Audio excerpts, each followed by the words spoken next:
how everything is very beige, I thought I would do a little sit-down chit-chat video with you guys. After the intro, I will explain why.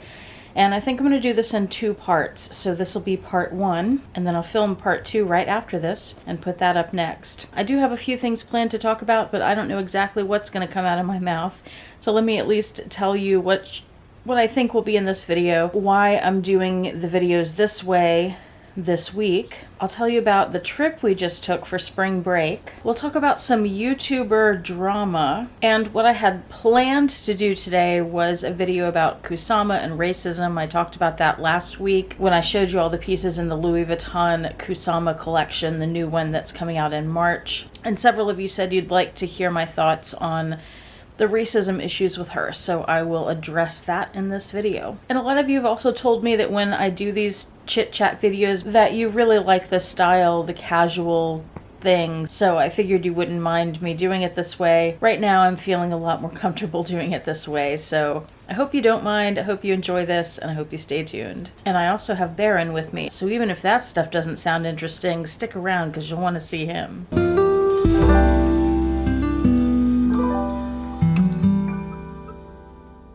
Hi YouTube, Autumn Beckman here. Welcome to my channel, or welcome back to my channel. My channel is all about luxury living on a budget, from high-end luxury handbags and small goods to the everyday luxuries of life. If that sounds interesting to you, please make sure you subscribe, click the bell notification icon to be notified when I post new videos, and be sure to like the videos that you enjoy. And one of the perks of subscribing to my channel is you get to see my community post on your YouTube homepage, where I post deals, discount codes, sales, and rare finds related to these beautiful things we love. So first of all, why am I doing a video this way instead of my normal way? I had planned this week to do 2 formal videos like I usually do in front of my bookcases. Today's video, like I said, was going to be about Kusama and racism, and Thursday's video was going to be about fakery. This is a topic that's been hot on the YouTube handbag videos for maybe a month or so now. A lot of people are talking about it, so I'll talk about that in part 2. But the reason I'm doing just a much more casual sit-down chit-chat is because I'm tired. I am so tired, and today's the first day I've been back from spring break. You'd think I would be all refreshed. Not at all. Had a great break, I'll tell you about that, but I'm so tired these days. I'm also gonna have some water here because I'm thirsty as well. Refreshing. I have been dealing with a lot for the last few months, and probably sometime this summer I'll tell you all about it, or maybe this fall, I don't know exactly. I'll tell you all about it at some point, but I'm not ready to talk about it yet. And there are a few reasons for that. But I've had a whole lot on my plate, much of which is my own doing, and it's nothing bad, but it's just a lot. And over spring break, I had planned to get so many things done. Now this happens every year. I always have big plans, long to-do lists over spring break and over the summer. Every year, some of it gets done and a lot of it doesn't. Again, various reasons for that, but I got a lot done, but there's so much that I didn't get done. There's a project I'm working on for a nonprofit that I didn't even get to touch. I haven't started my taxes yet, and that's a big thing. And I didn't get to YouTube. I had worked on these video ideas for the videos this week, and I have some notes on them, but I never got to go through and research them as thoroughly as I wanted to. So I didn't want to make formal videos as if I had researched as thoroughly as I wanted to. So I thought a little chit-chat thing would be better, and just talk off the cuff about what I've learned about these topics and my thoughts on them, which I'm still forming, still a work in progress, but I feel like they're both topics of conversation, so I'm looking forward to hearing what you guys have to say about it. But I ended up having, over the 11-day break, is that what it is? 9-day break. I can't do basic math right now. I ended up having 2 days to get things done, and that was pretty much filled with running errands and making phone calls that I haven't been able to make, and appointments that I haven't been able to do. Like, I had to have my iPhone battery replaced, which took about 2 hours out of the day. And while I was doing that, I got a haircut and I got some groceries, and you know, it's just, everything takes so much time when you do it all yourself. But most of spring break we spent on a trip. My mom very, very generously treated Paul and I and my sister and her 2 kids, who, if you watched Vlogmas, you met them there. They're foster kids right now, but she and her husband are planning to adopt them. And her husband didn't come on the trip with us because he had to work. But my mom treated all of us to this getaway in Fredericksburg, Texas. And it was a celebration, family celebration of our wedding, Paul and I's wedding. That is Texas wine country. There are about 40-something wineries in that area right now. My mom took me up to Fredericksburg for the first time when I turned 30. She rented an Airbnb for us, and she rented a wine tour bus for the day. We hit like 5 wineries that day, and then I think maybe the 2 of us went to a few more the next day. But it was so fun, and that was sort of the start of our whole winery thing that we've been doing ever since then. And that was 13 years ago now. It was fun to go back to Fredericksburg. I've been there since then, but it's always fun to go back there, not only because of the wineries, but to see how much it's grown. There are always new wineries popping up. You see several being built along the road there. And we went to a bunch that we hadn't been to before. She rented us an Airbnb. It was a 3-bedroom house. There was a hot tub in the back and a fire pit, and we made s'mores and roasted marshmallows and spent the evenings in the hot tub and the days at the wineries, and it was wonderful. This one winery where she's a member, it's called Grape Creek. She's been a member there since 2015, she was saying, and they have expanded a lot. They have other wineries on the property under different names, but all under Grape Creek. And my mom arranged for us to have a special tasting of some of their most special wines from their newest winery. That was very nice. We also got to do a tasting from their sparkling vineyard, their champagnes that they can't call champagnes. And we went to a winery called the Rhino-ry, like rhinoceros and winery put together. But that's what we did for spring break, and I made a point of not working during that time. Not that I had any time to do that. Actually, I did do a little work in the mornings. When I got up, I would work for a couple hours before we went out to the wineries. But we had a wonderful time. I really enjoyed it. Very, very grateful to my mom. Oh, and my sister, how could I not mention this? She made us a wedding cake. My sister, some of you know, is a baker, or used to be a baker, a professional baker. Like, think about the most incredible wedding cake you've ever seen, and she knows how to make that. So she made a beautiful cake. I'll put a picture of it here. It's exactly what I wanted, just something simple and small and very pretty and delicious, amazing. It's an almond flavored cake with raspberry filling. That's her signature cake. Absolutely delicious. In fact, after this video, I'm gonna go have some. The rest of it's in the fridge. So that's what we did over spring break. Just wanted to share that with you quickly. On the way home yesterday, it's about a 4-hour drive. I was in the back seat, and I was a little bored with the scenery because we took this major freeway back that isn't very pretty. So I got on my phone and started scrolling through Instagram, which is not something I usually do. I don't use Instagram much at all, except to check messages because people message me there sometimes. But as I was scrolling, I came across a few things. I have also had a few people alert me to a few things, and they involve YouTuber drama. Now, what I'm about to talk about, I want to say this because if any YouTubers are watching, and I know some of you will be, who are involved in this drama, and you think I'm talking about you, I probably am, but I'm also talking about several other YouTubers that aren't you. So I just wanted to put that out there, that this is not directed at any one in particular or any 2 people with drama back and forth. This is something I have seen in several places across YouTube lately or heard about. I'm curious to get your opinion on it, you guys watching. What I've seen is conversations that should be private between YouTubers where they are having disagreements about something and they make them public instead of keeping them private, or they never even make them private, they just take them right out to the public. I can think of a few that started out in private that I heard about behind the scenes. There's YouTuber drama behind the scenes, guys, that y'all don't know about, and I'm privy to some of it because I know some people and they tell me things. It's not something I like to participate in, and when I'm part of groups, and I'm in a few different groups with a few different YouTubers, not just people I've talked about on my channel, not just the people that you know are my friends, but other people too. And when they start gossiping about each other and saying negative things about each other, I tune out. I usually leave the conversation because I don't want to be part of that. And I don't even want to hear it.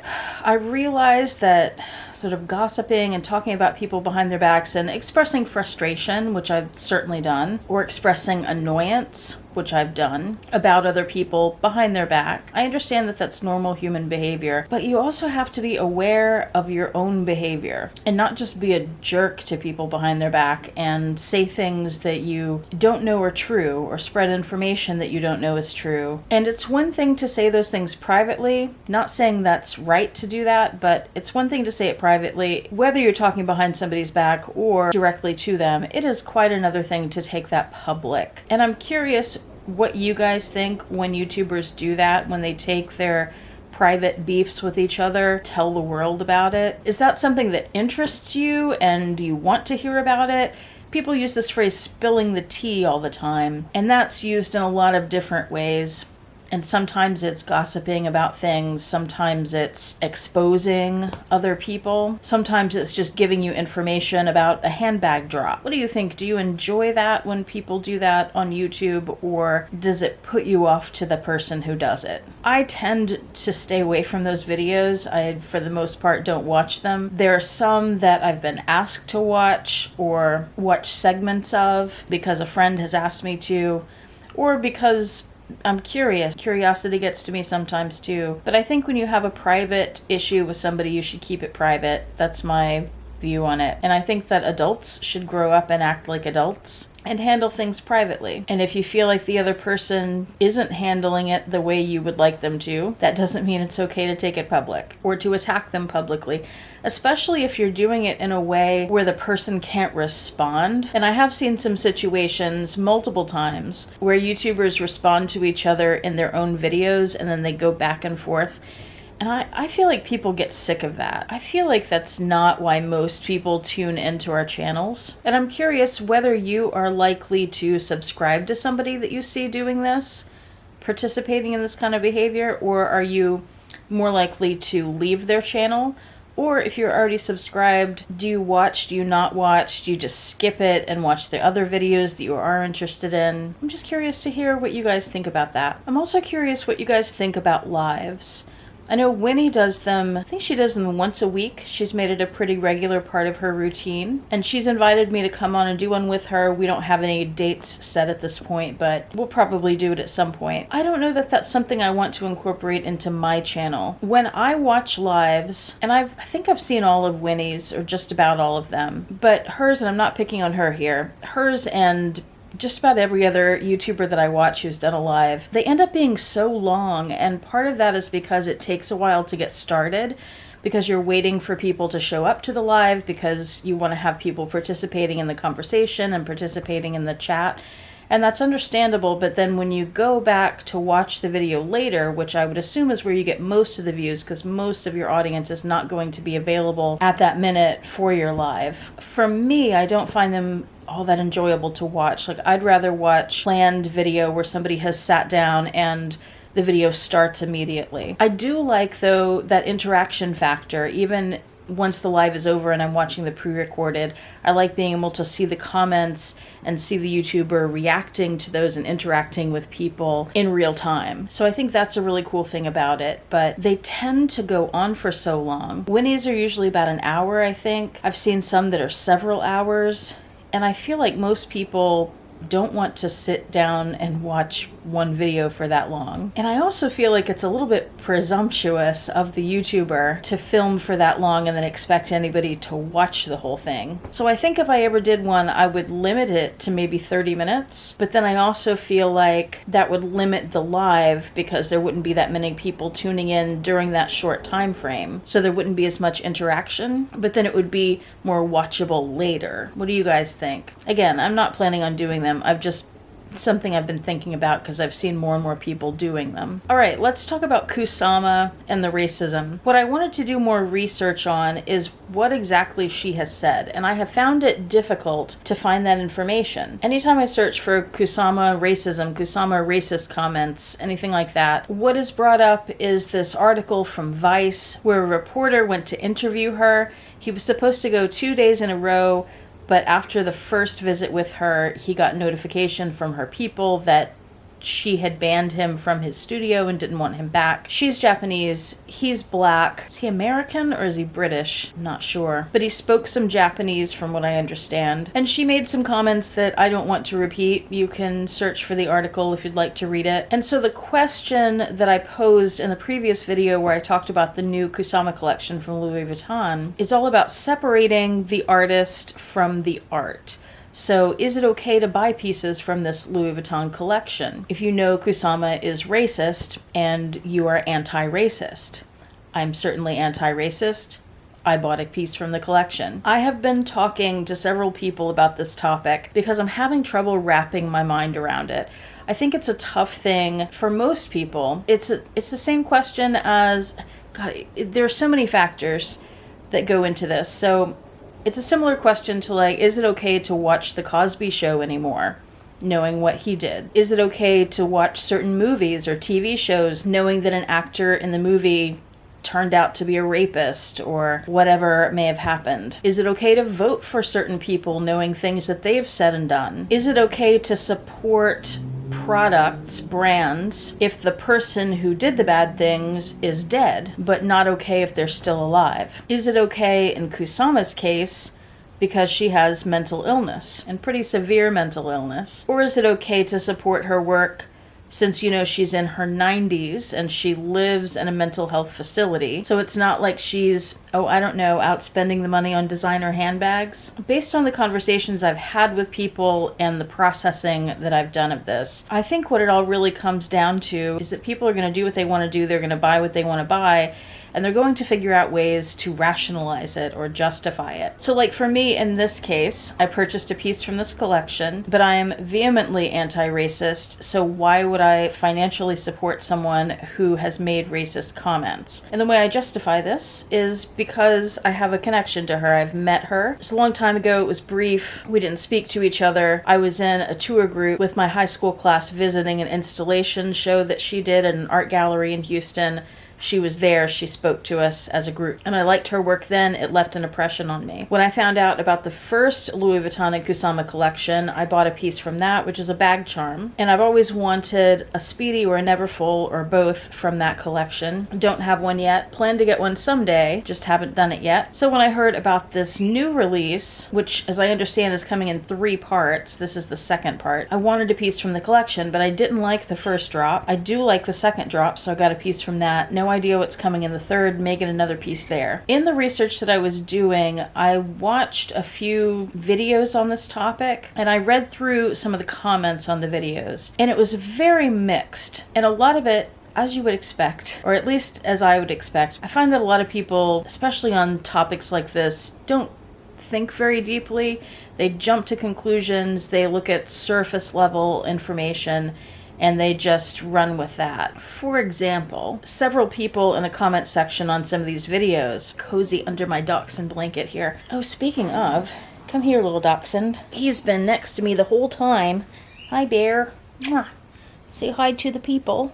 There he is. Promised you some bearing. So people in the comment section who were just being introduced to the idea that Kusama is racist and had made racist comments, and of course her work is polarizing too. A lot of people think it's just dots on things, and that requires no talent and has no deep meaning, when in fact it really does. A lot of people heard these comments about her racism and then they were like, oh, I knew I didn't like her art. Like, you wouldn't believe how many times I heard that or read that. People were like, I knew there was something about her work that I didn't like. You didn't know it was racism? Like, that has nothing to do with her artwork. That's just such a surface level statement to make. That has no connection at all to why you didn't like her art before you heard this. And there were other people who would try to explain the racism or at least give it context. And I think giving context is a good thing. And they would say things like, oh, I used to live in Japan and I found Japanese people to be, I think they called it a monoculture, which I hadn't heard that word before. We found this in Italy, where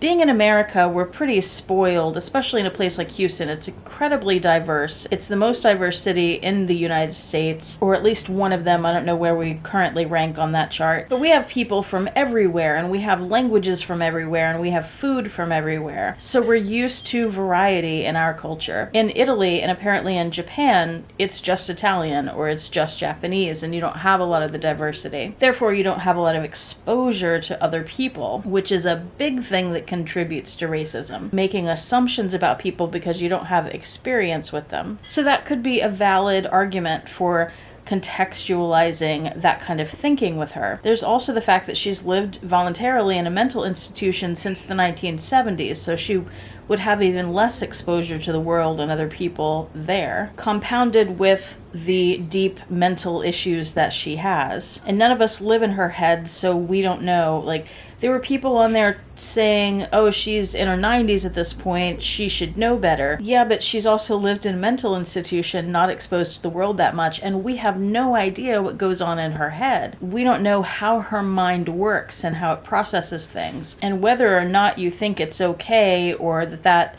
justifies racism or explains it, you have to at least admit that her brain works differently from most people, so we don't know what's going on in her mind. And so people would make comments like that. They would contextualize these comments from her, and then you'd see somebody else jump in and be like, oh, another person justifying racism or making excuses for racism. And I just don't see it that way at all. That's not what it is in my view. I think it's perfectly valid in this kind of case to say that her living conditions and her mental state would have an effect on how she processes the world. That just makes all kinds of sense to me. Does it excuse racist behavior and statements? No. Or maybe, I don't know. But it does at least give it context. And I certainly don't want to say that it makes it okay, because I would never want to say racism is okay, because I don't believe that. But it's contextual. I mean, imagine, I would guess a lot of you, because this is a common illness, have known people with dementia, and you've seen how that person's personality has changed. So you would then have an understanding of how things happen with the brain that change who you are, and you don't have control over it. I'm just saying that that's possible in this case. Well, I've done enough chit-chatting for today. I'm going to end it here and pick back up with part 2 in the next video. I'm going to talk about our move to Oregon, the impending recession and luxury spending these days, and we'll talk about fakery, fake bags, and some things that have been hot topics on the YouTubes lately. So I hope you come back for that. Thank you so much for watching today. I hope you enjoyed it. I'm really looking forward to what you guys have to say in the comments. I want to hear your opinions on all these things that I've talked about that I think really are best suited for conversations and not just one person talking at you. I hope you have a fantastic day. I'll see you next time. Bye.